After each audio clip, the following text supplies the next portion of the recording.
Hi, and welcome to another edition of the Evoke cast. I'm Coach Kylee Toth, and today I have a special guest with us, um, Erika Flavelle. And Erika just completed the Tor Des Glaciers 450-kilometer running race in Europe, primarily in France, and it was 32,000 meters of elevation gain and an impressive completion in some inclement weather. Erika Hill comes from Canada and resides in Pemberton, British Columbia. When she's not running around the mountains, she's a ACMG ski guide, as well as a full mountain guide, and primarily heli ski guides for CMH in the wintertime. So Erika's gonna tell us a little bit about her experience at Tour des Geants and Tour des Glaciers. And so welcome, Erika. Hi, thank you, Kylie. Yeah, just it's in Italy, not in Oh, France. sorry, in Yeah, Italy. yeah, yeah, that's okay. Yeah, Yeah, no problem. Yeah. yeah, Thank you for the introduction. no problem. Yeah, so Erika, tell us, I've been coaching you for a couple years now, and it started with the year previously you did the Tour des Geants, which is, can you tell us a little bit about that race?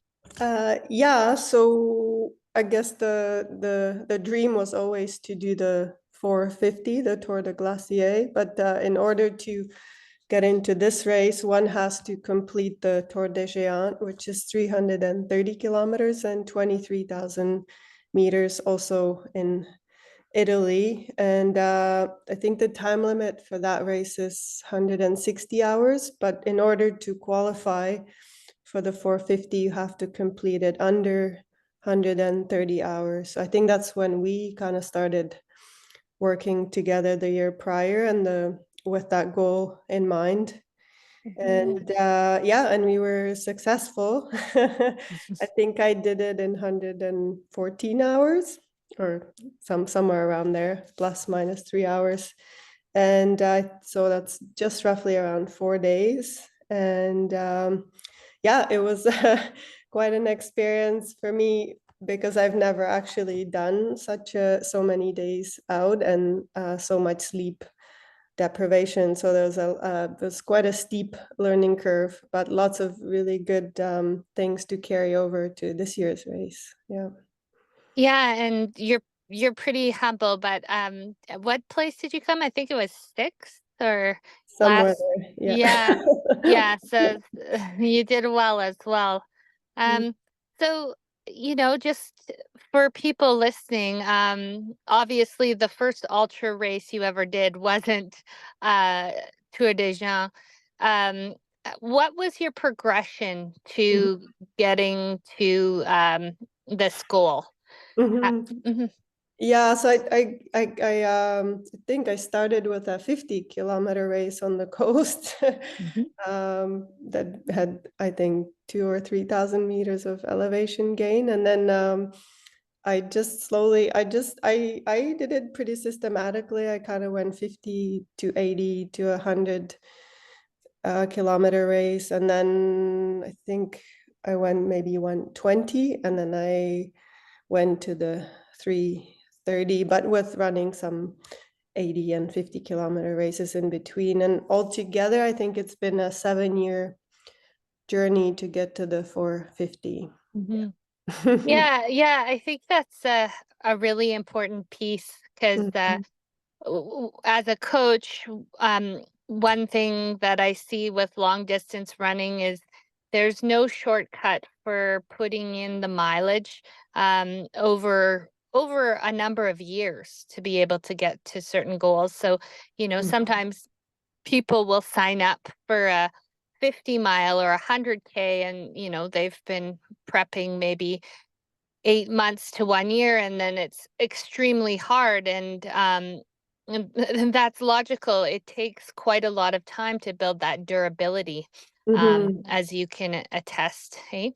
Hmm. Yeah, and I think it's also for me it was always I wanted to finish. I wasn't so focused on you know, which place I was finishing in, but what was most important for me is to finish without injuring myself. So I think Mhm.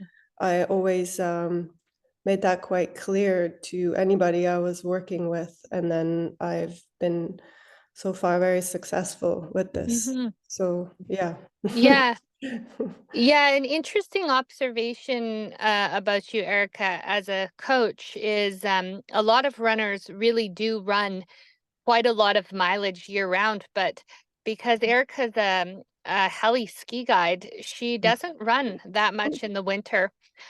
We do maintenance strength, and you certainly get exercise in, but I can't help but think that actually could be part of your success for Mhm. staying injury free is having some breaks here and there for sure. Hmm.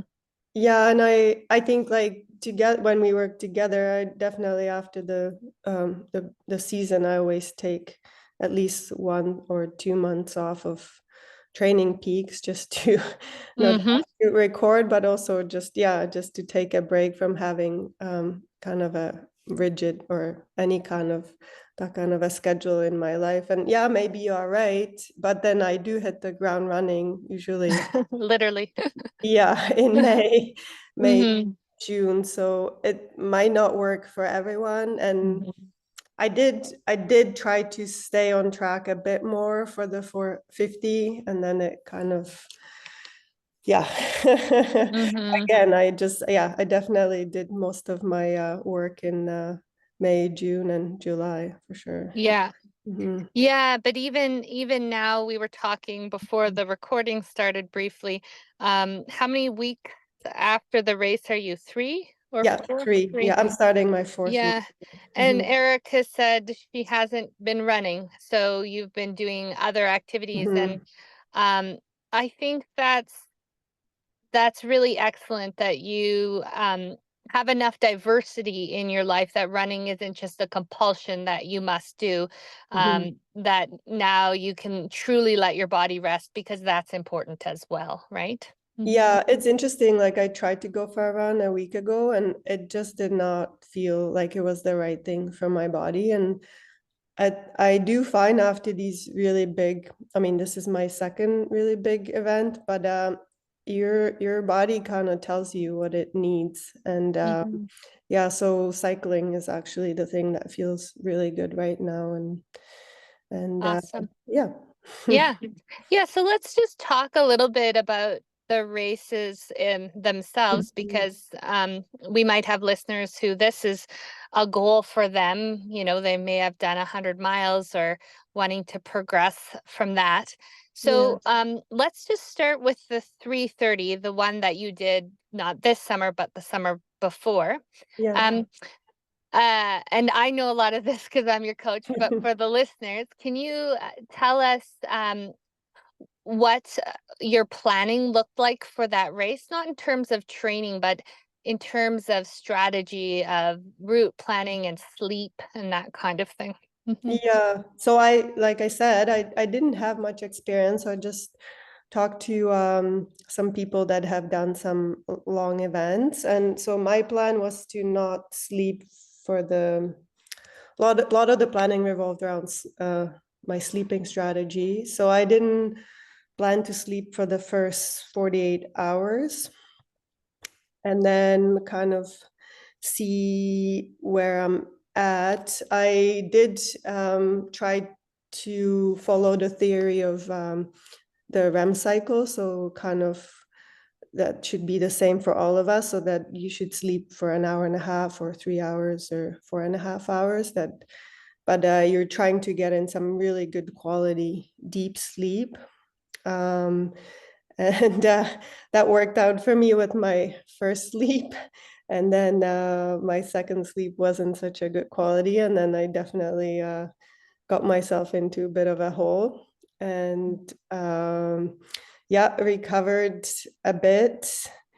But the one thing I did learn is that as the days go on, those holes get quite a bit deeper and they come on quite Hmm. quite a bit faster. So one has to be mindful of where their next sleep is going to be. And for me, I'm really fortunate. My husband is designed adventure races as for a living. So he was kind of my my person to go to. And it really early on, it dawned on me that it would be super helpful if he could text me from Canada, kind of based on my the speed I was traveling at, because he could see it on the tracking. He would text me where my next place to sleep was and how many hours approximately it would take to get there. And so for me, I didn't care as much about like how the distance, but it was just more about time. And then I also really looked at just how much elevation up and how much elevation down I had to travel in between Hmm. places I was trying to get to. And mentally, that I actually used that strategy this year as well. It kind of just broke it up for me into little sections that in my mind were very manageable. So I wasn't looking at the whole race course the whole time, but I was just going from A to B to C to D. And Hmm. I find mentally for me that works super well. So I just move forward all the time with purpose. Yeah, no, that's a good strategy with a race of this length. It's a bit too daunting. Yeah. Um, I know when I've done a ski traverses in excess of 100K, like 150, I look at it as two almost separate events, Mhm. like a stage race, Mhm. and Mhm. it does help for sure.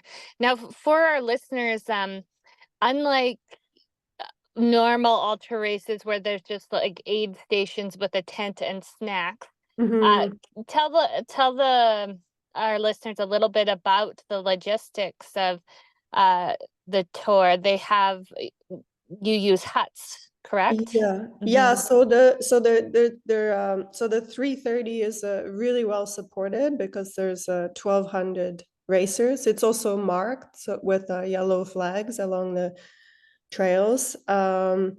And you have, I think there's 5 or 6 big aid stations, and you have a duffel bag that you pack that you're given at the beginning of the race, and you actually can access this duffel bag at the big aid stations. And at those, you can sleep. They have rooms for sleeping, and there you can sleep for as long as you want to, according to your plan. And then you also go through refugios, and there you are limited to 2 hours of sleep at Mm-hmm. maximum. But the benefit is you're often higher up.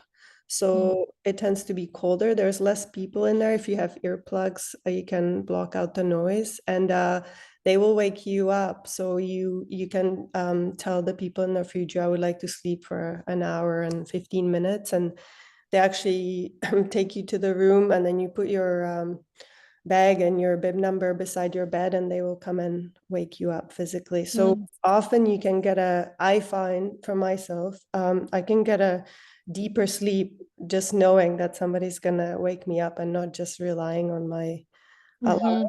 And often those rooms are, even though you might think it's noisier, it's actually the sleep can be a higher quality in the refugios. Mm-hmm. Sure. And I Yeah. think it's a big part, especially in the 450, it's a big part of the strategy of where you should sleep. And also some refugios are better than others for sure. Mm-hmm. Hmm. Yeah, I know talking to you at both the 330 and the 450 this year, that the 450, from my perception, was quite a different experience for Hmm. you.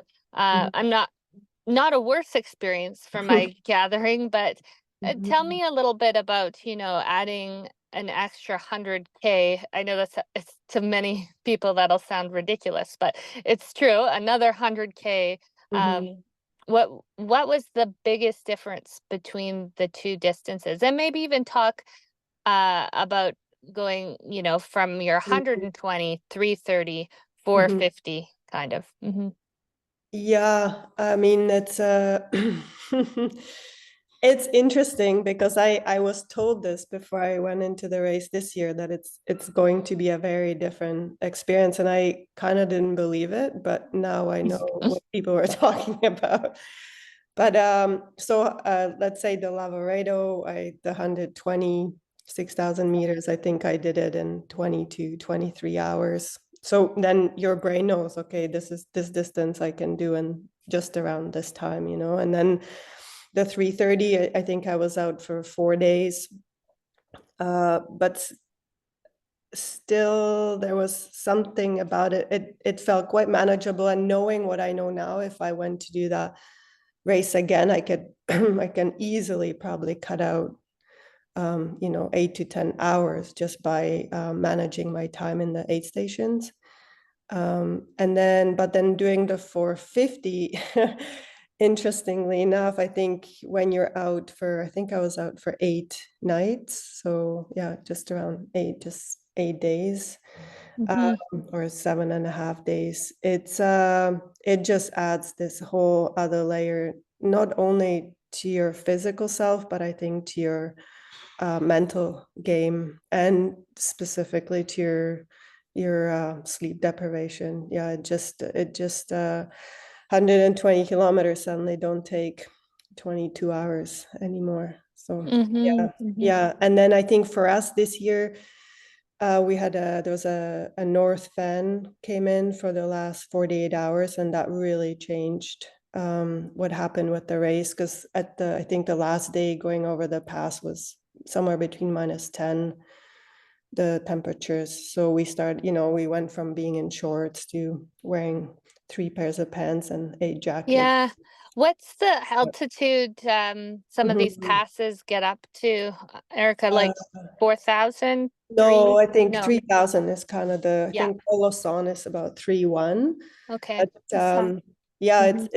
I think the other thing with the big difference with the 450, there's a few sections where there's no trail, so Mhm. you do have to be quite savvy with whatever navigation you're using. And Mhm.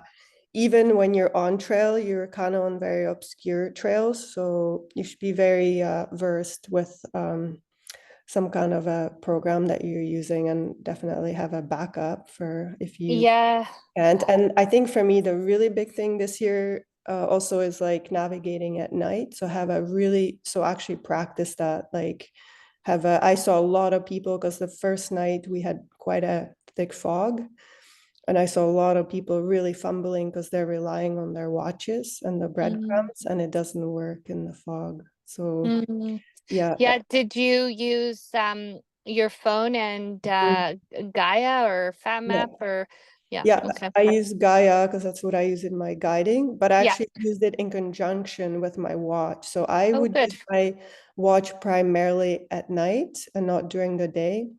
And Mm-hmm. I would do a combination. So I would use the breadcrumbs, but then double check with the Gaia. And then you Mm-hmm. can you have a much better flow, but it's a skill that needs to be practiced at night, and if one Yeah. wants to be efficient with it, and move. Yeah. This is likely where your guiding experience kicked in Mhm. with some whiteout glacier navigation Yeah. skills that I know you guys have. So Yeah. that's I helpful. think I Hmm. think the other big difference is the 330, the time limit that's allotted for it is 160 hours, and it's very achievable for that distance and the elevation gain. The 450, the maximum time to finish is 190 hours, and there is not much time to just walk. You actually have to run or at least shuffle the downhills. And I think the big thing is just really being super efficient with your transitions and how much time you're spending at the aid stations, and have a very, very good plan. So I wrote out a plan of how much time I was going to spend at each place, because time just gets away. And then they have there's a quite a stiff cutoff at Refugio Champollion, and which comes kind of at day 6. And yeah, so I think a lot of people kind of stop there also, because they don't. Yeah. Mhm. What was the top male and top female? Do you recall how many hours it took them to do Yeah. Yeah, the Sarah was 157, I think. okay, yeah, And the guys are usually they're a day less. So right.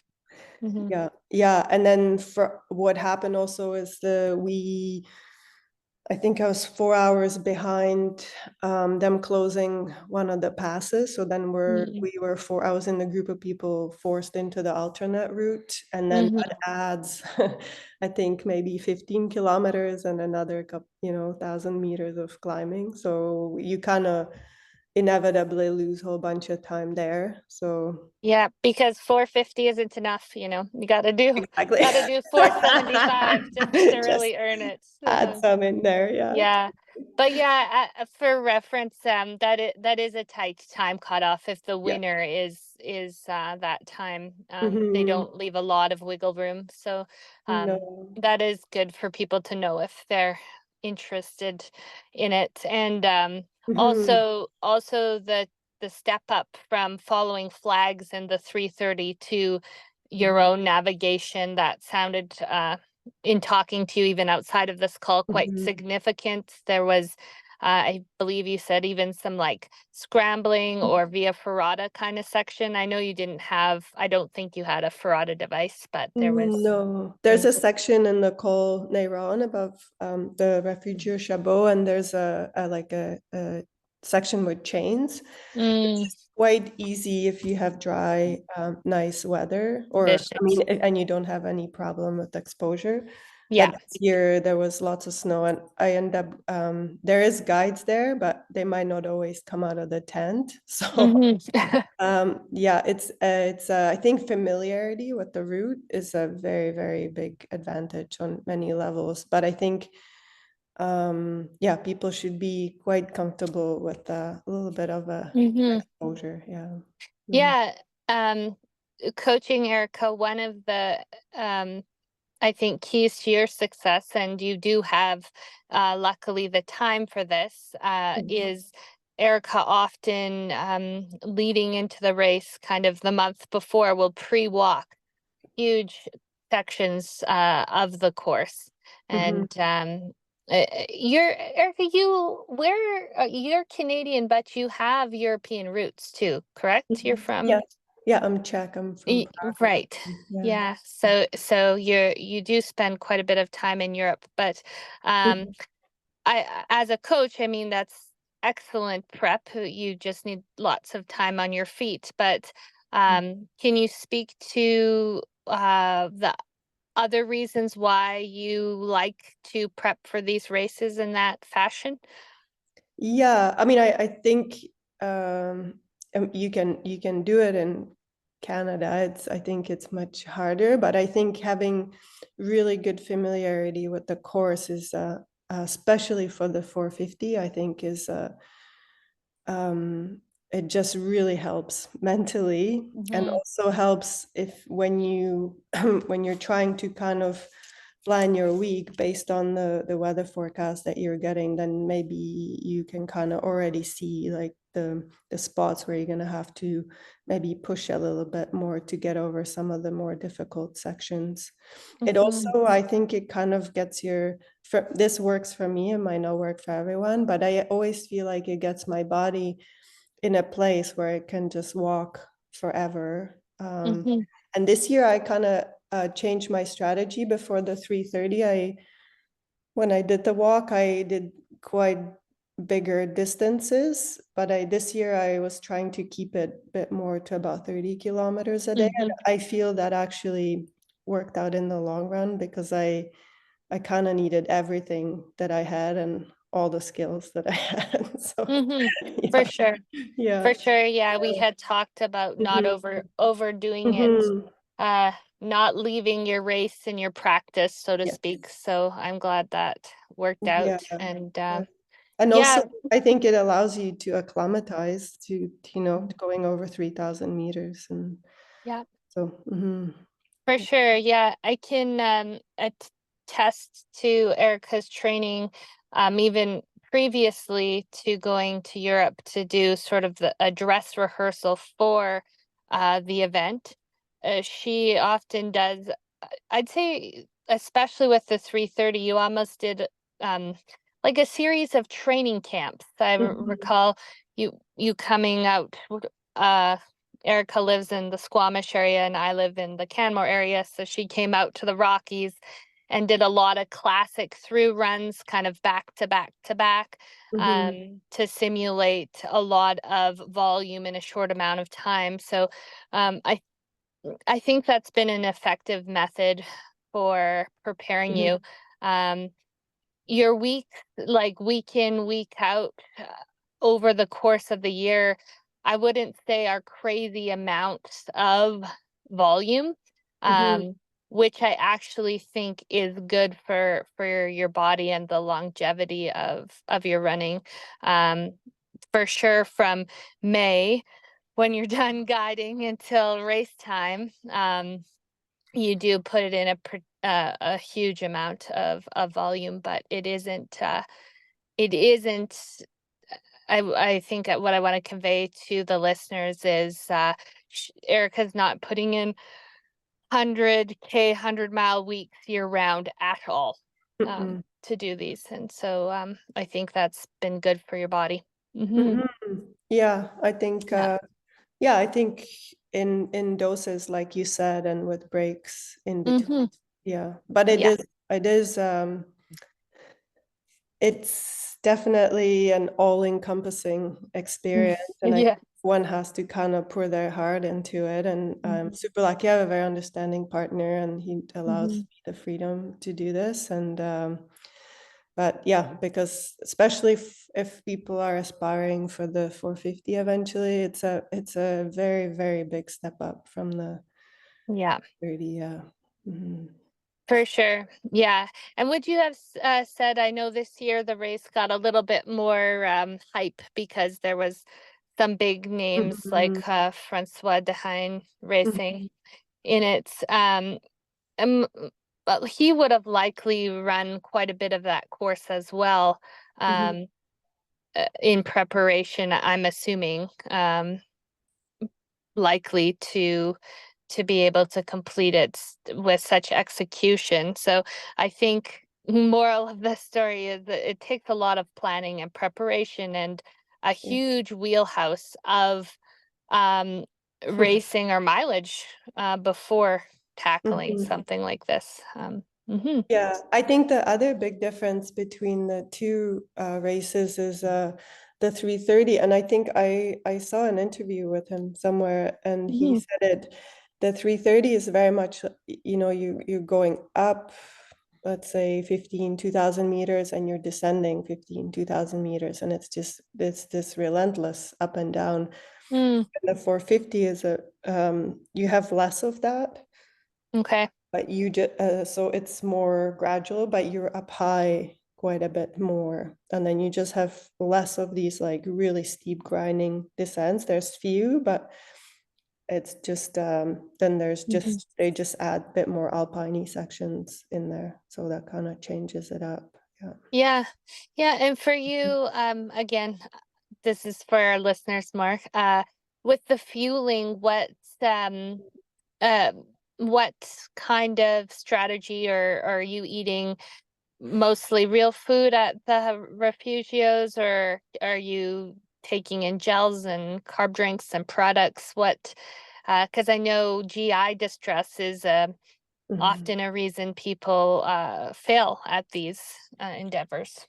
Yeah, so I'm a real food person. I know this might not work for everyone, but it work it works for me. It's what I did in the 330, and it worked really, really well. I think there I ate one gel and one bar in the first 24 hours, and then I just ate real food.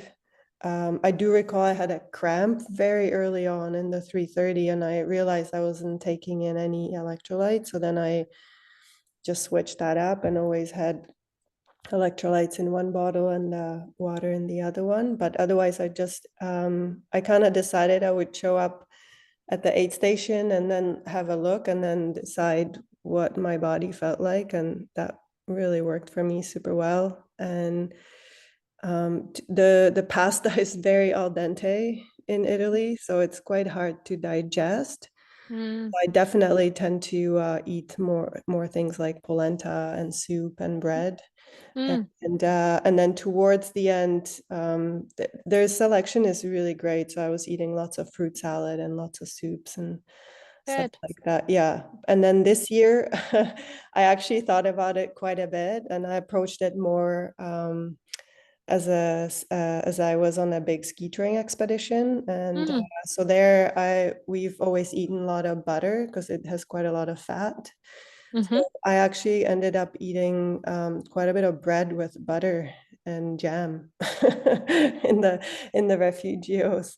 Nice. Yeah, and part of the entrance fee is that when you go through the refugios for the 450 is you get a meal and a drink. But if whenever I asked for bread and butter, it was no problem instead of pasta. Mm-hmm. And so I had zero stomach problems. I went through a little bit of a period where I didn't have a lot of appetite, but I just forced something Yeah. because you have to. And I did use the Morton hydrogel this year.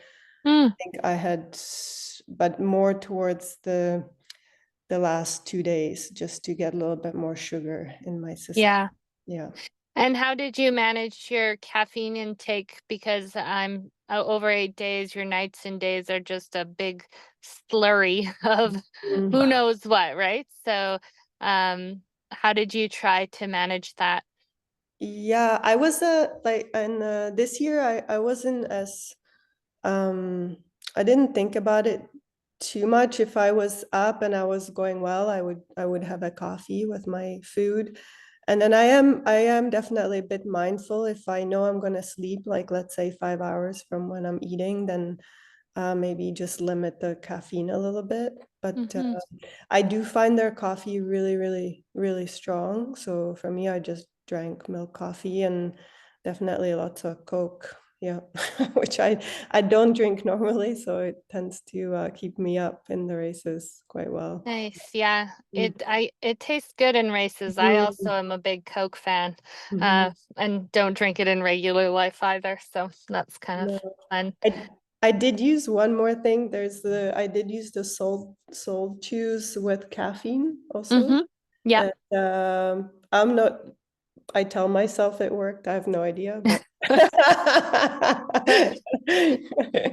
yeah. Yeah, the mental game is as big as the physical in these for sure, if not more. Yeah. Um, on that note, did you have some real lows or hallucinations or anything like that? And how do you manage those, do you find? Yeah, and this year I actually didn't have any hallucinations, which was interesting. I had some in the 330, but they were all really positive. There I actually had like invisible hands pushing me up the hill, so that was awesome. That's a good one. Yeah, Yep. that was a good one. But this year I was thinking about it, and I think my lowest time was I was just on the Matterhorn, on the Italian side of the Matterhorn, and you kind of know you're most likely going to finish there. You're maybe 2 days, 2.5 days away from Courmayeur. And but I got a forecast from my husband that the freezing level is supposed to go really low and it's gonna snow, and there was quite a worry in his message, and it really affected me. And Mm, uh, but then it actually didn't, and so I ended up spending couple. I kind of stalled at this one at the Hotel Stambeco, which is one of the uh, it's like a refugio slash hotel where you can sleep and eat. And I spent a bit more time there than I originally planned, just kind of worrying about the weather. And then just thinking about it now in hindsight, I think it's best just to take it as it comes, mm, as we do, and just yeah, just not letting those things affect us. But I think already being 6 days into the race, it's just interesting how these things can really get in your mind, and you can get quite affected by it. So sometimes maybe I think later into the race, having less of this information and just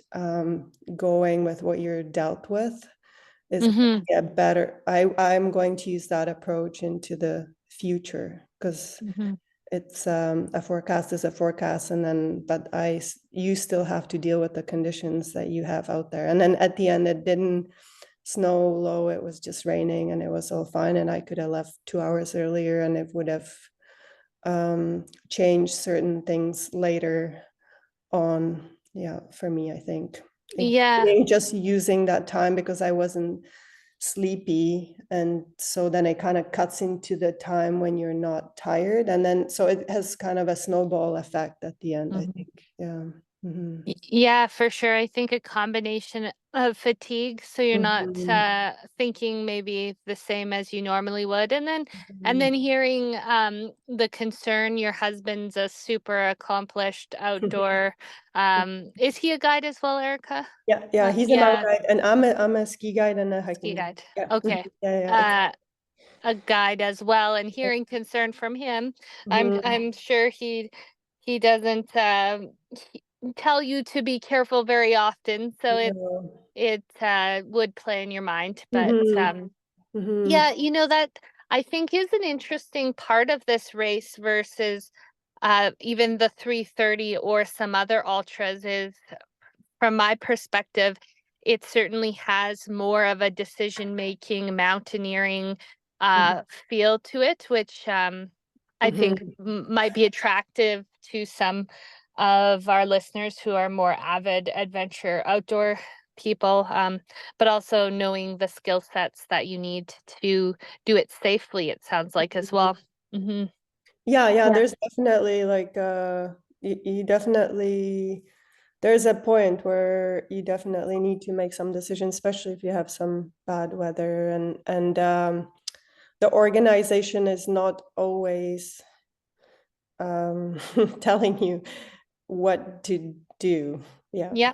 Yeah. So it's Yeah. you kind of have, yeah, it's good to at the end do what you think is the safest and the best Hmm. thing for you. Yeah. Hmm. I've Mhm. experienced a similar thing in skimo racing in Europe. In North America, I find they're much more apt or Mhm. common to just cancel a race if, Mhm. but in Europe, certainly speaking to, like, I did this race called the Mezzalama, which is up in Italy as well, Cervinia, and goes over some 4,000-meter peaks.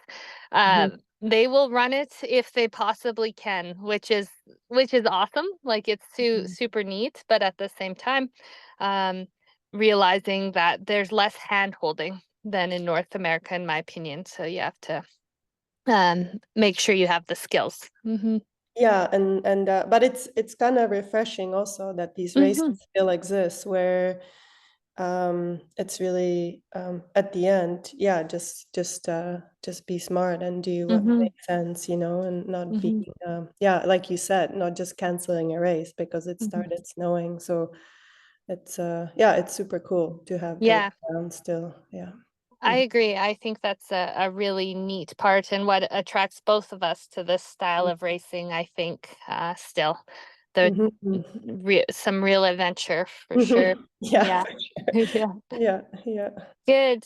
And then yeah, so just for anyone who has the Mhm. interest, or this is one of their dream goals, how do you get into the Tor 330? That would kind of be, or is there's some shorter ones too, isn't there?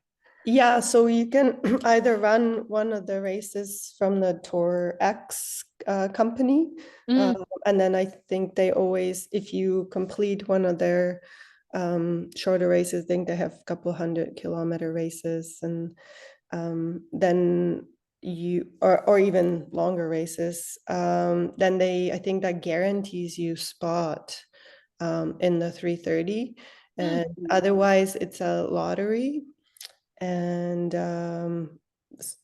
or you can buy a charity bib or an environmental bib, and those usually get sold after the lottery. And so if you buy, and then they donate the money. I think the year I did the 330, the money went towards buying life jackets for the for an organization that helps the refugees that come over to Europe from Africa. So Awesome. yeah, Yeah. yeah. And then Is the mhm. yeah, go ahead. Yeah. To enter the lottery, would you just put your name in, or do you have to also have a CV or a resume? I did fill out a little you have to have a resume, but nothing they don't really care about. It's not like UTMB points or anything like that. They think they feel like it's a country quota, so they try to bring in runners from different countries. Yeah, so usually they have there's a quota for every country, but the precise system I'm not super sure about. Hmm. Yeah. Mhm. Yeah. No, that's really neat. And then a similar process for the 450, or do you have to complete the 330 to be allowed in the 450? Yeah, you have to complete the 330 under 130 hours, and then you can apply for the 450. And then Ah. if you're a female, there's this allotted amount of spots for females in the 450. But I think this year, I think there was maybe 180 people in the 450. I don't think it fills up, but that might change with time. Mm-hmm. Yeah. Yeah. Mhm. Yeah, I know the answer to this, but I'm gonna ask you anyway. So next, are you going for a 550 or a 600, Erika? No, No. it's funny. Since we talked, I thought about it, and I thought, well, I could go back to the 450 and probably do it faster. Mhm. And it's interesting, the woman that won this year, this is the third time she's done the race. So she Right. DNF the first time, then she was third last year, and then she won this year.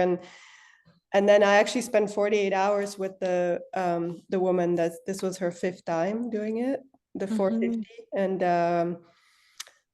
And I learned quite a few things from her, and just seeing she was kind of like a well-oiled machine, because Mm-hmm. she just knows exactly.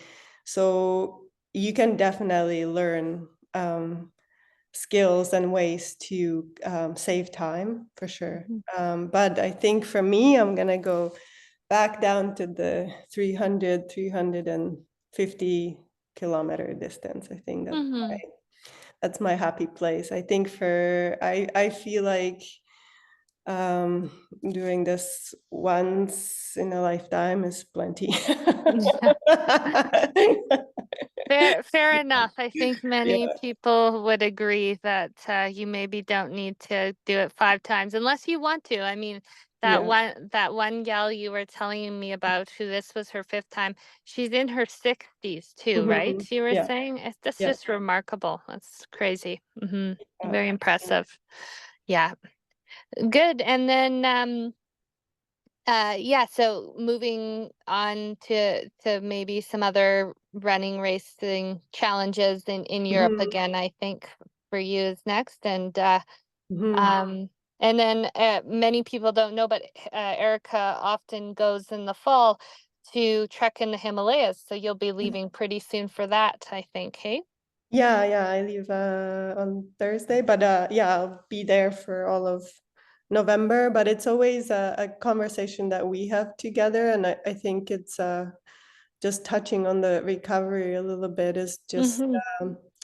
yeah, just being very mindful of what these events do to our bodies, and that I am in my fourth week, but I have a full understanding that the recovery might not be finished till January, Mm-hmm. and there's a lot of underlying tiredness that exists. So I definitely, even when I'm there, I am gonna be very, very careful with how I'm exerting, and Mm-hmm. with the altitude. It's definitely on my mind for sure. Mm-hmm. Yeah, just Mm-hmm. so I don't end up with any long-term health tiredness and stuff like that. Yeah. Yeah, as I Mhm.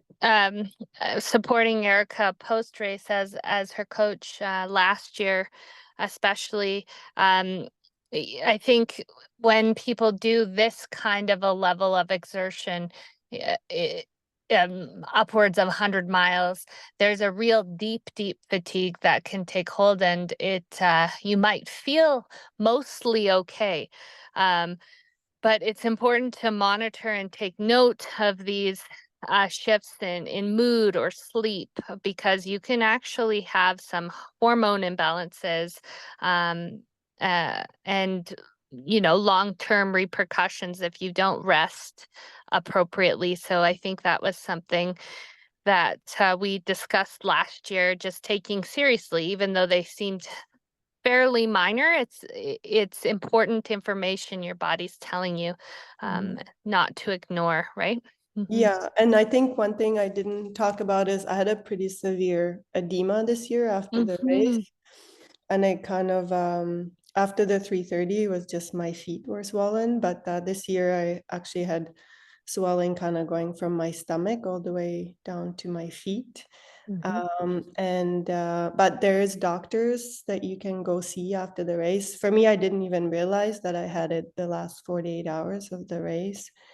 But luckily for me, it was just really severe water retention. And I don't fully understand it on the medical level. Maybe Kylee can talk about it a bit more, but it has something to do with your kidneys kind of not Mm-hmm. functioning super well. And so I was super mindful at watching the color of my pee, and mine was all, there was no blood or it wasn't brown. But then if that was happening, then I would have had to, then that becomes an emergency for sure. And then for me, it just with elevation and just and drinking lots and lots of water, and this was the advice of the doctor, it gets the kidneys going again. And then so I reset, let's say in about 48 to 72 hours, the swelling went down for me. So yeah. Mm-hmm. And I did have, when I came back to Canada, I did have some tests done here just to make sure everything was fine. And yeah, Mm-hmm. yeah. Yeah. As Erika's coach, she was telling me about all of this as it was happening, and obviously, because I'm not a medical professional, my response was always go see somebody and get it checked. But for sure, if you're starting to retain water, you're right away the thoughts are, if it's minor, just like an electrolyte imbalance, but then the kidney, like a renal issue, or heart. So that's why it's really important after a long ultra event, if that's the case, to just get it checked. It doesn't hurt. And so Mhm. you did that. Yeah. Awesome. Made me sleep easily, easier knowing you were Yeah. getting checked. Um, Yeah. And when you're but sleeping during the race, like if you can actually elevate your legs, it will Mhm. help in the long run. Yeah. Yeah, for sure. But I mean, goes to show, right, the indicative of how taxing this is on your body. So Mhm. again, reiterating the importance of the rest that you've wonderfully been taking. So that's super. That's great.